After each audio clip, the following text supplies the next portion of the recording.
आप देख रहे हैं बियानी टीवी, बात में दम है। Hello to all, I am Rumana Ali.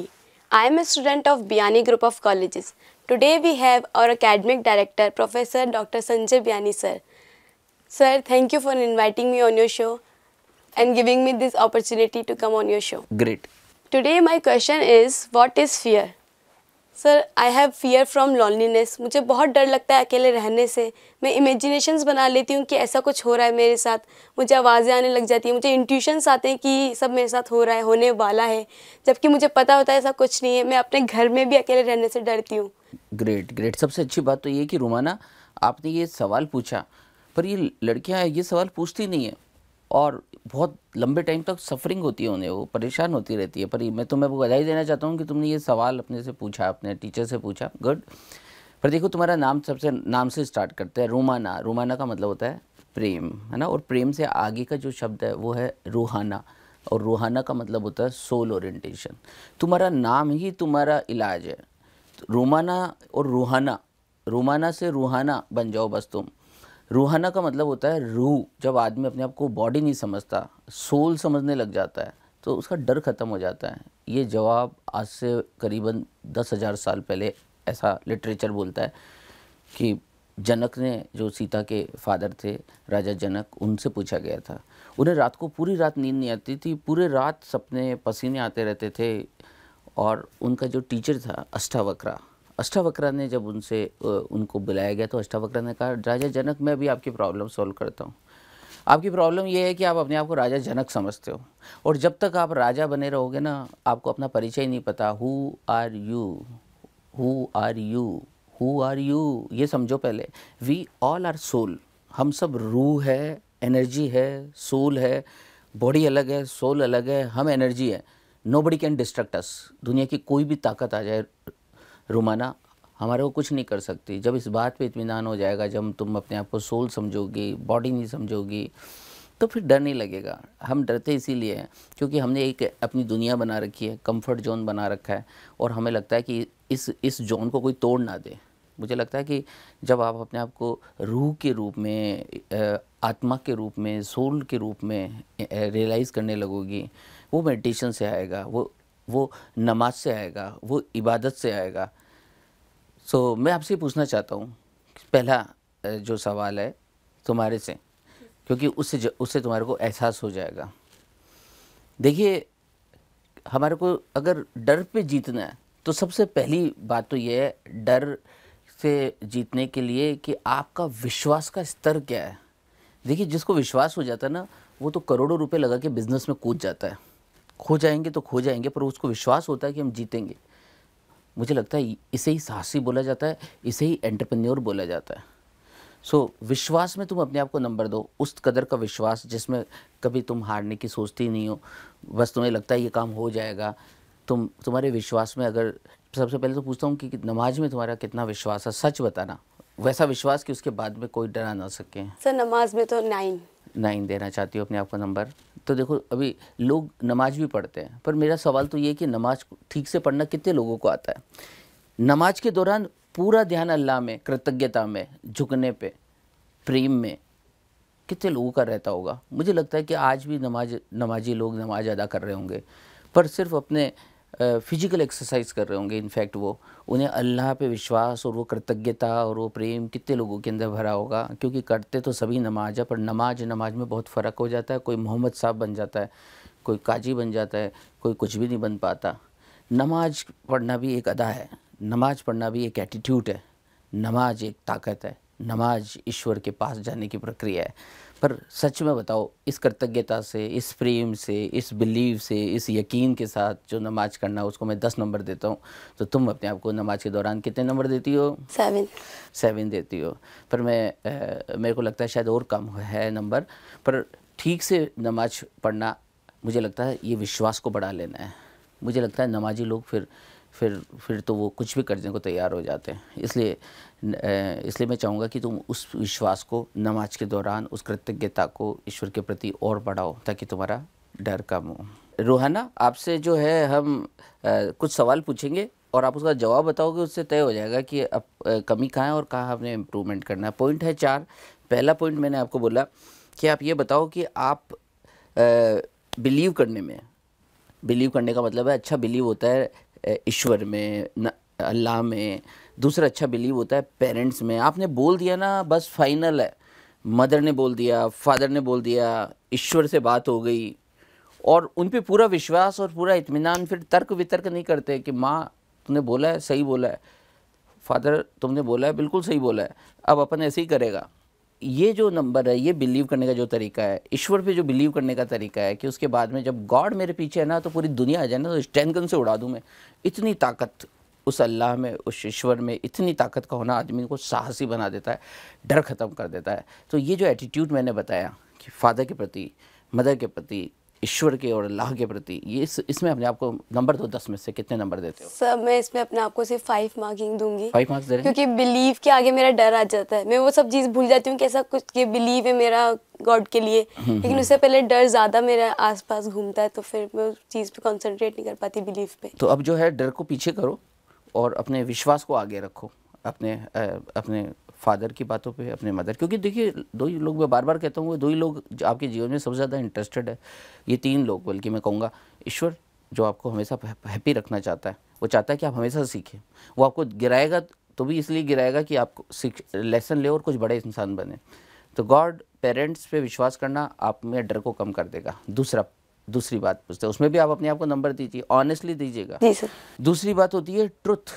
Truth का मतलब होता है सच बोलने की आदत। साहब झूठ नहीं बोला जाता, मुसीबत है, बोल ही नहीं सकती। जो है, जो कमी है वो कमी है, एक्सेप्ट इट, उसको एक्सेप्ट कर लेना। इसको बोलते हैं ट्रूथफुल हो जाना, सत्य के साथ चल देना। मैं बोल ही नहीं सकती, और अगर बोल देती हूँ तो मेरे को बेचैनी होती है पूरे दिन भर, मैंने झूठ क्यों बोला, और मैं उसको रेक्टिफाई करती हूँ। ट्रुथ के साथ ही रहती हूँ, किसी को खुश करने के लिए कुछ चीज़ नहीं बोलती, जो है यथास्थिति बोलती हूँ, और सच का ही साथ देती हूँ, और झूठे लोगों का साथ भी नहीं देती हूँ। इसे बोलते हैं एटीट्यूड टू स्पीक ट्रुथ। इसमें नंबर दो अपने आप को 10 में से, ऑनेस्टली। सर 4 नंबर दोगे? मैं अपने आप को बचाने के लिए बहुत बारी झूठ बोल देती हूँ, किसी सिचुएशन से बचने के लिए बहुत बारी झूठ बोल देती हूँ, क्योंकि झूठ का रास्ता मुझे ज़्यादा इजी लगता है आगे पहुँचने के लिए। गुड। तो मैं सोचती हूँ कि झूठ चल रहा है तो इट्स फाइन। वेरी गुड रुमाना, तुम कितने सहजता से अपनी गलतियों को एक्सेप्ट कर रही हो। आई लाइक इट, ये एटीट्यूड। देखिए हम इलाज निकाल रहे हैं, और उसके लिए सच बोलना भी कितना ज़रूरी है। और तुमने ये एक्सेप्ट किया है कि मैं अपने आप को बचाने के लिए, सेव करने के लिए, अपने आप को प्रोटेक्ट करने के लिए अक्सर इसका सहारा लेती हूँ। पर ये तुम्हारे सबकॉन्शियस माइंड तो जानता है, आपका मन भी इस बात को जानता है कि आप जो है जाने अनजाने जो है बोल कुछ रहे और है कुछ, तो फिर वो अंदर से डर क्रिएट होता है, क्योंकि इम्बेलेंस हो गया ना, कि एक बॉडी तो बोल रही है कि सच ये है और दूसरा उसका एक पार्ट बोल रहा है कि ये गलत है, तो आपकी बॉडी में डिस्ट्रक्शन क्रिएट हो गया, तो वो फियर क्रिएट करेगा। तो चलो, दूसरा सुझाव और दूसरा इम्प्रूवमेंट हमारे को ये करना है कि हमारे को किसी भी स्थिति में सच को नहीं छोड़ना। दूसरी बात। तीसरी बात ये है कि हमारे को सहज हो जाना है, जो है वो है। मुझे इंग्लिश नहीं आती तो नहीं आती भाई साहब, सीख रही हूँ, आ जाएगी कल, और उसे एक्सेप्ट कर लो। मुझे ये नर्सिंग का ये चैप्टर नहीं आता, या मुझे ये वाला काम नहीं आता तो नहीं आता, एक्सेप्ट इट। पर अपन दिखाएंगे कुछ, होंगे कुछ, तो फिर वापस डिस्ट्रक्शन क्रिएट हो गया बॉडी में, तो फिर प्रॉब्लम क्रिएट हो जाएगी। तो तीसरी जो मेरा सुझाव है वो सहज बन जाइए, और सहज बनने का सबसे आसान तरीका होता है बस गाइए। तो कितनी बार गाती हो तुम दिन में? इस तीसरे पे नंबर दो अपने आप को कि सुबह भी गाना चाहिए, शाम को भी गाना चाहिए, और गाए तो पूरी बॉडी का एक हो जाना चाहिए। किसी को खुश करने के लिए नहीं मत गाइए, अपने आप को प्रसन्न लाने के लिए, अपनी बॉडी में एक बनाने के लिए गाना गाइए। और गाते गाते हम लोग पूरे एक हो जाते हैं और सहज हो जाते हैं, रिलैक्स हो जाते हैं। तो गाना गाने की आदत जो सुबह और शाम, उसमें अपने आप को नंबर दीजिए। सर एक्चुअली गाना तो नहीं, वो डांसिंग में सुबह शाम ज़रूर करती हूँ, तो उसके साथ साथ सिंगिंग भी चलता रहता है थोड़ा बहुत। देखिए डांस में भी अक्सर हम क्या करते हैं, किसी दूसरे का किए हुए डांस की कॉपी करते हैं। डांस में भी हम सहज नहीं हो पाते हैं। अक्सर आप देखेंगे किसी फिल्म एक्ट्रेस की कॉपी कर रहे हो तो सहजता कहाँ है, कॉपी तो हो रहा है वो, पर गाओ आप, और उस गाने में क्रिएटिविटी लाओ और डिफरेंस लेकर आओ, और डिफरेंस लेके आओ।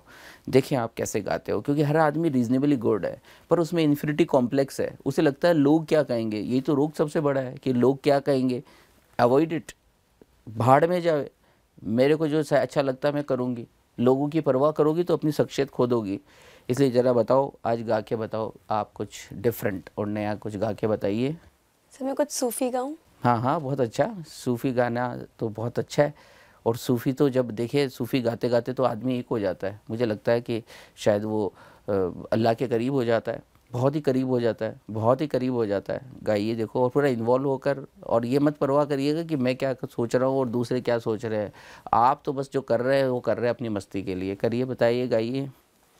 तीजा तेरा रंग था मैं तो जिया तेरे ढंग से मैं तो, तू ही था मौला तू ही राम, मौला मेरे ले ले मेरी जान। ग्रेट। मौला मेरी ले ले जान। अब बताओ इसके बाद किसका डर लगेगा? जिसने जिसने जिसने जान, अब तुम गाए और उसमें सच्चाई हो और आप उसको एक होके बोल दे कि कोई मेरी जान भी ले ले तो भी मैं ईश्वर तुम्हारे साथ हूँ, अल्लाह तुम्हारे साथ हूँ। तो कितनी कितनी ताकतवर बात है। पर उसे इंजॉय कितना कर पा रहे हैं, उसे समझ कितना पा रहे हैं। सहज होना एक बहुत बड़ी आवश्यकता है। सहजता ले आइए, ट्रुथ के साथ हो जाइए, विश्वास को मजबूत कर लीजिए और सोल ओरिएंटेड बन जाइए। अपने आप को एक एनर्जी समझिए, बॉडी मत समझिए। बॉडी को काट सकता है, छाट सकता है, पर बॉडी नहीं, मैं एक एनर्जी हूँ। और वास्तव में हमें एनर्जी है, क्योंकि बॉडी को जैसे जैसे आप तोड़ते जाओगे, जो फाइनल आउटकम निकलेगा वो एटम ही निकलेगा, है ना। ऑर्गेनिज्म, ऑर्गन, है ना। फिर उसके बाद में आप आएंगे तो tissues, cells, proton, neutron, electron, atomic and subatomic level. उड़ जाता है फिर इंसान। तो इंसान वास्तव में ऊर्जा है, वो रूह है, वो फरिश्ता है, वो ऊर्जा है, वो सोल है, उसे आत्मा भी बोला जाता है। और यही समझ लेना आदमी को परम वीर बना देता है, ताकतवर बना देता है। इस ओरिएंटेशन को बनाए रखो। मैं ये आपको कहना चाहूँगा, अगर इन 4 जगह आपने काम किया तो, और फिर मेरे को 1 महीने बाद बताना क्या फ़र्क पड़ा। क्योंकि चारों जगह जिस रोज़ आप अपने 8 से 10 नंबर ले आओगी तो देख लेना, फिर डर तुम्हारा नहीं, डर तुम्हारे को देख के भागेगा। भूत तुम्हें नहीं डराएगा, तुम भूत को डराओगी। ऐसी बन जाओगी रुमाना। जी सर, जैसा आपने मेरे नाम का ही मीन्स बता दिया मुझे कि एक सोल बनो, बॉडी मत बनो। तो सोल को शायद कुछ नहीं हो सकता, बॉडी को फिर कोई इंसान हार्म दे दे, लेकिन सोल को नहीं दे सकता। तो उस तरह से अपने आप को एक सोल समझ के, ईश्वर की सोल समझ के, और अपना बिलीव, अपने ट्रुथ को और अपनी सहजता को मार्किंग करने के लिए उस पर बहुत ट्राई करूँगी। बिलीव में बहुत ज़्यादा वो करूँगी फोकस, और ट्रुथ बनूंगी बहुत। Very good. सुनते बहुत लोग हैं, जानकारी बहुत लोगों को होती है, पर समझ तो बहुत ही कम लोगों में होती है। और ज़िंदगी बदलती है जब इंसान समझ को लाता है। आई होप कि रुमाना को आज ये बात मेरी समझ आई होगी, ये अपने जीवन में इसे लागू करेगी। आज जो द काउंसलर शो में रुमाना आप आए, मुझे अच्छा लगा। और मैं चाहूँगा कि वो तमाम युवा जो जुड़े हुए हैं इस शो के साथ में, वो अपने फीडबैक दे, इन छोटी छोटी बातों के मतलब निकाले। और मुझे अच्छा लगेगा कि वो जो व्यूअर है वो अपने कमिटमेंट भी अगर इस बॉक्स में लिखेंगे तो मुझे लगता है कि तब फिर आगे बढ़ेंगे। सुनना काफ़ी नहीं है, समझना बहुत आवश्यक है। समझने के लिए कुछ करना पड़ता है, सुनने से कुछ नहीं होता भाई साहब, कुछ ना कुछ यहाँ करना पड़ता है। आज करेंगे तो कल कुछ बदलाव आएगा। संकल्प लीजिए, तय करिए और अपनी ज़िंदगी बदलिए। रुमाना, पुनः एक बार आपको थैंक यू। और मेरे वो तमाम लिसनर जो आज मुझे सुन रहे हैं उन सबको दिल से बोलना चाहते हैं धन्यवाद, धन्यवाद और धन्यवाद। शुक्रिया, शुक्रिया, शुक्रिया, मेहरबानी।